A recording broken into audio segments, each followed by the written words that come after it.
La tabla periódica es la representación gráfica de todos los elementos, ordenados de manera creciente según sus números atómicos. Comencemos con los grupos y periodos.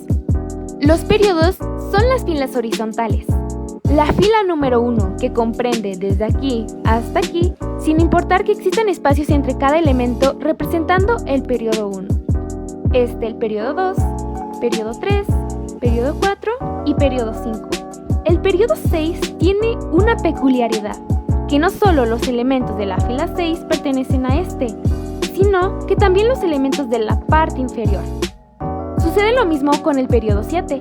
Todos estos elementos pertenecen a este grupo. Los grupos son las columnas de la tabla, que son las hileras verticales de celdas. Es por eso que la primera columna, que abarca todos estos elementos, representa el grupo 1. La siguiente columna es el grupo 2, y así sucesivamente hasta llegar a la columna 18. Entonces, es correcto decir que hay 18 grupos.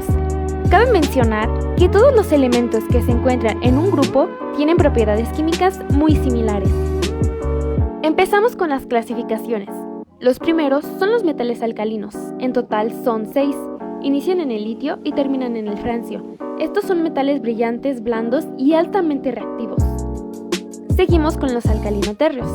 Son todos los elementos del grupo 2, o sea, del berilio al radio. Son más duros que los metales alcalinos. Tienen brillo y son buenos conductores eléctricos, pero menos reactivos que los alcalinos. Los metales de transición son todos los que se encuentran del grupo 3 al grupo 12. Estos se encuentran en la parte central de la tabla. Seguimos con los otros metales. Son los elementos que forman una especie de escalera. Siguiente, metaloides. A estos también se les conoce como semimetales, ya que comparten características tanto de metales como de los no metales. Y bueno, ya que estamos hablando de los no metales, pasamos a estos. Forman una especie de escalera en la tabla, pero invertida, incluyendo al hidrógeno, que es el primer elemento de la tabla. Los no metales no son buenos conductores de electricidad ni de calor. Continuamos con los halógenos, que los conforman todo el grupo 17. Son sumamente reactivos, por lo que siempre se les va a encontrar como parte de otros, no en su forma monoatómica. Los gases nobles son formados por todo el grupo 18. Son llamados gases ya que, bajo condiciones normales, se encuentran en este estado de la materia, además de ser inodoros, incoloros y tienen una reactividad muy baja. Finalmente, hacer una pequeña mención a los elementos que conforman la parte inferior de la tabla, conocidos como tierras raras, o los de la primera, lantánidos, y los de la segunda como actínidos. De acuerdo con su distribución electrónica, la tabla periódica puede dividirse o clasificarse en varios bloques. Los elementos del bloque S corresponden a los grupos 1 y 2 de la tabla.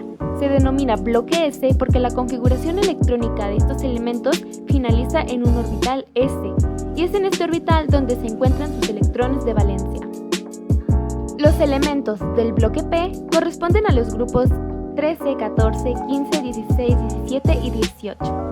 Se denomina bloque P porque la configuración electrónica de estos elementos finaliza en un orbital P, y es en este orbital donde se localizan sus electrones de valencia, con la excepción del helio, cuyo término es un orbital S.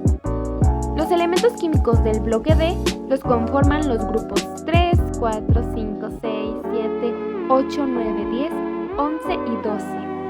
Se llama bloque D porque, al igual que en los otros, encontramos sus electrones de valencia.